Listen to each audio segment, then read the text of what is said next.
प्रभु के मधुर नाम में आप सबों को जय मसीह की। परमेश्वर का धन्यवाद हो कि परमेश्वर सब बातों में मदद करते हैं। अब शैतान ने तो हमला किया, बत्ती भी चली गई, लेकिन शैतान प्रचार नहीं रोक सकता। और मेरे प्रियो, जबकि हम अंतिम दिनों में जी रहे हैं और हम अच्छी तरह जानते हैं कि ये बिल्कुल लास्ट डेज हैं, सब कुछ खत्म होने वाला है। और मेरे प्रियो, हम ये भी जानते हैं कि अंत में जो बाइबल कहती है, एक पीला घोड़ा छोड़ा गया और उसके पीछे अधोलोक है, आत्माएं कलेक्ट हुई हैं। लाखों लोग मर गए दुनिया में, लाखों, मेरे हिसाब से करोड़ मरे होंगे। लेकिन परमेश्वर की निगाह अपने बच्चों के ऊपर है। और मैं ये जानता हूं कि अंत के दिनों में जो चिन्ह पहले तीमुथियुस के 3 बाब में बताए गए वो पूरे हो रहे हैं। उसमें सबसे पहला जो चिन्ह बताया गया, हर मनुष्य स्वार्थी हो जाएगा, सेल्फिश। और आज हर आदमी सेल्फिश है, अपने लिए जी रहा है। उसको लगता है जो दिख रहा मेरा है, मुझे मिल जाए, मैं इस सब चीज का मालिक बन जाऊं। मेरे प्रियो, बाइबल इस मामले में बहुत अलग है। बाइबल एक बात कहती है कि जिसको मेरे संग रहना है, जो मेरे पीछे आना चाहता है, अगर वो अपनी सब चीजों का त्याग नहीं कर सकता तो वो मेरे पीछे नहीं आ सकता। बाइबल बताती है कि यीशु मसीह ने एक शख्स को कहा कि तू आ मेरे पीछे चल, मेरा पीछे रह, मेरे साथ सेवकाई करना। और जानते उसने क्या किया? उसने कहा रुक जाइए, मैं पहले अपने पिता को गाड़ा हूं, पिता मरे नहीं थे अभी। और यीशु मसीह ने कहा जो अपना हाथ हल के ऊपर रखकर पीछे देखता है मेरे लायक नहीं है। मेरे प्रियो, जब हम इन दिनों में, अंतिम दिनों में जी रहे हैं, तो आज हम आपको प्रकाशित वाक्य के 8वें बाब की उस खास आयत के ऊपर ले चलते हैं जहां बताया गया है कि क्या क्या भयानकता अब इसके बाद आने वाली है। पहले 3 स्वर्गदूतों ने तुरही फूकी और 3 तरह की विपत्ति पृथ्वी पर आई, और उस विपत्ति ने पूरे 1/3 लोगों को खत्म कर दिया वर्ल्ड के। अब वो आने वाली है, आकाश पे, पृथ्वी पे, हर जगह वो आएगी। और एक दिन आएगा कि अद्भुत तरीके से परमेश्वर का वचन फैलता चला जा रहा है। हाँ, और होगा मेरे प्रिय, अभी और फैलेगा दुनिया में, परमेश्वर का वचन छा जाएगा। शैतान का काम है परमेश्वर के वचन को रोकना, हमला करना, लेकिन परमेश्वर अपने हर काम में उत्तम है, बड़े हैं, शैतान उन पे हावी नहीं आ सकता। अब आज हम आपको जहां ले चल रहे हैं, प्रकाशित वाक्य के 8वें बाब में उसकी 13वीं आयत में, जब मैंने फिर देखा तो आकाश के बीच में एक उकाब को उड़ते हुए और ऊंचे शब्द से ये कहते हुए सुना। आकाश के बीच में, अब आकाश का बीच कौन सा है? तो मेरे प्रियो, यहाँ ये मतलब है कि पृथ्वी और आकाश के बीच में एक उकाब। अब उकाब से हम लोग को हमेशा एक बड़े गिद्ध का सा आभास होता है, लेकिन उकाब उससे बड़े होते हैं। अभी जब एक रिसर्च हुई तो उसमें पता चला कि उकाब के 2 डायने जो होते हैं एक दूसरे के लंबाई में, वो 12 फीट से ज्यादा होते हैं। 12 फीट, अब अंदाज कर लीजिए। उकाब वो कभी नीचे उड़ते ही नहीं है। लेकिन यहाँ पे ये स्वर्गदूत है, और इसे यूहन्ना जब देख रहे हैं तो हमको समझ आने के लिए क्या कह रहे, उकाब की तरह। और मेरे प्रियो, इस स्वर्गदूत ने एक अनाउंसमेंट करा, बहुत भयानक अनाउंसमेंट है। और वो क्या कह रहे हैं मैं आपको पढ़ के सुनाता हूं।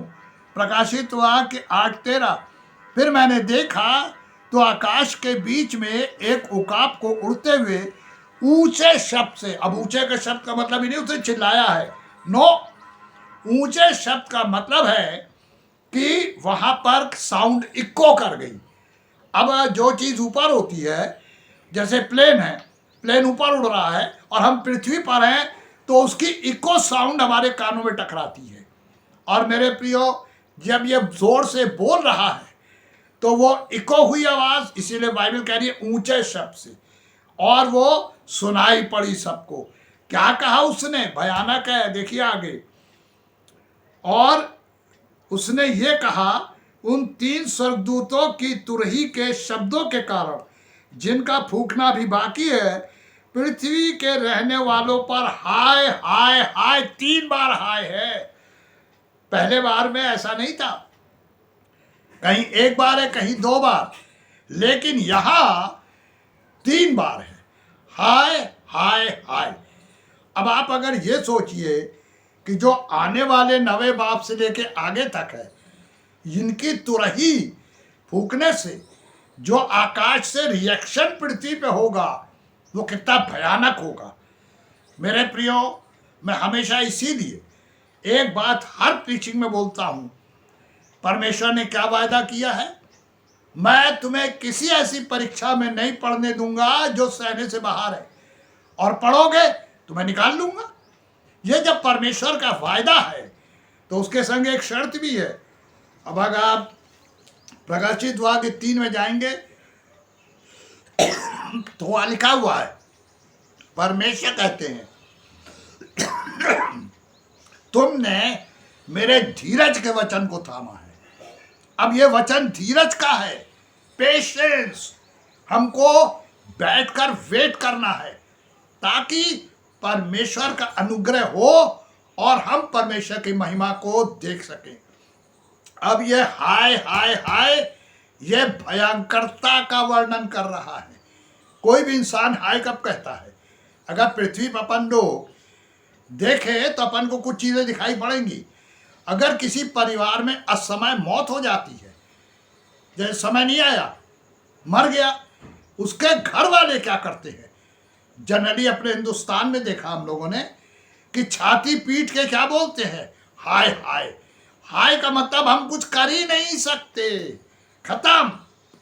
अब मेरे प्रियो, यही होने वाला है कि ये जो लास्ट स्वर्गदूत तुरही फूकेंगे, आकाश में मैसेज जाएगी, आकाश से महामारी उतरेगी, वो भयानक होगी। और मैं आज आपको सिर्फ एक महामारी के बारे में दिखाना चाहता हूँ। नवे बाप में लिखा है, जब 5वें स्वर्गदूत ने तुरही फूकी तो मैंने स्वर्ग से पृथ्वी पर एक तारा गिरता हुआ देखा। अब एक तारा पृथ्वी से, आकाश से पृथ्वी पर गिरते हुए दिखेगा, कैसा होगा सीन? हम सब जानते कि तारे शाइन करते हैं। साइंस कहती है उनकी अपनी रोशनी नहीं है, वो सूरज और चांद की रोशनी को रिफ्लेक्ट करते हैं। लेकिन बाइबल क्या कहती है? परमेश्वर ने अपनी रोशनी उनको दी है। अब एक तारा आकाश से पृथ्वी पर गिर रहा है। ये तारा नहीं है मेरे प्रियो, ये तारा नहीं है, ये तारे के रूप में एक मुसीबत है। और बाइबल क्या बता रही है? और उसे अथाह कुंड की कुंजी दी गई। अब तारे को कुंजी तो देगा नहीं कोई। इसका मतलब ये जो स्वर्गदूत आकाश से नीचे आ रहा है, इसका शेप तारे की तरह है। अब कैसे है?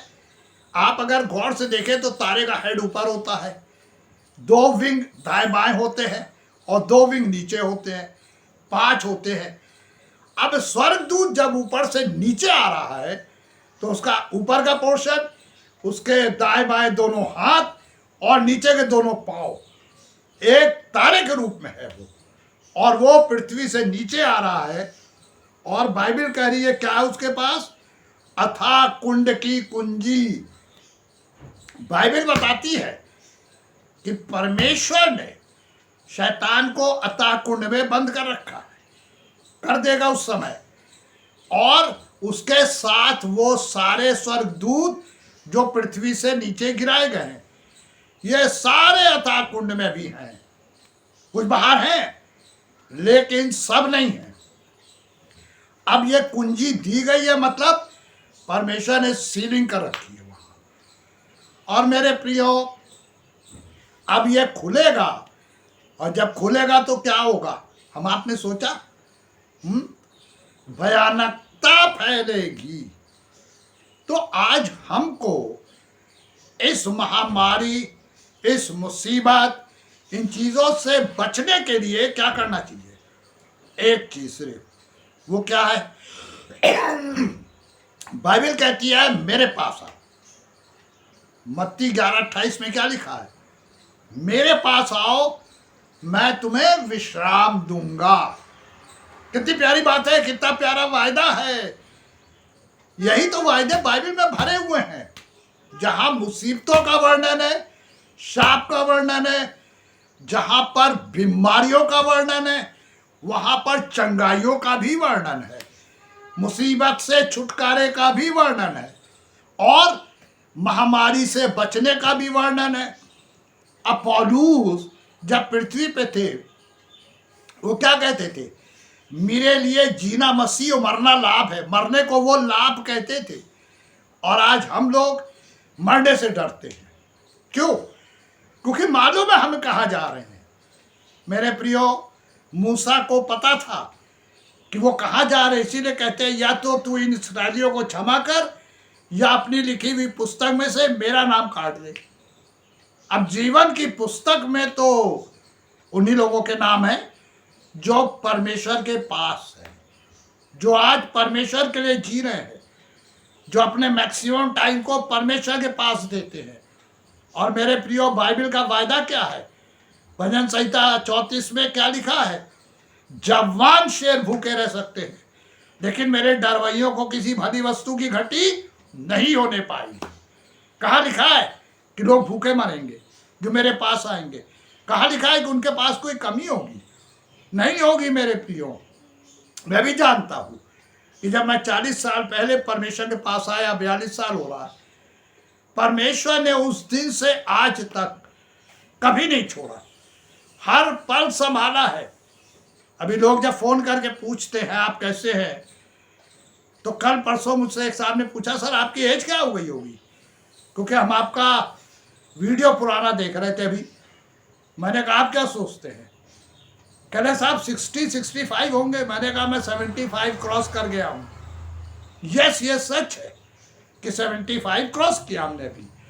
मेरे प्रियो, परमेश्वर ने अगर ये ताकत और शक्ति दी है कि आज भी पैदल टहलते हैं, आपके सामने बाइबल पढ़ना है, चश्मा नहीं लगा रखा मैंने, परमेश्वर ने आंखों में रोशनी दे रखी है।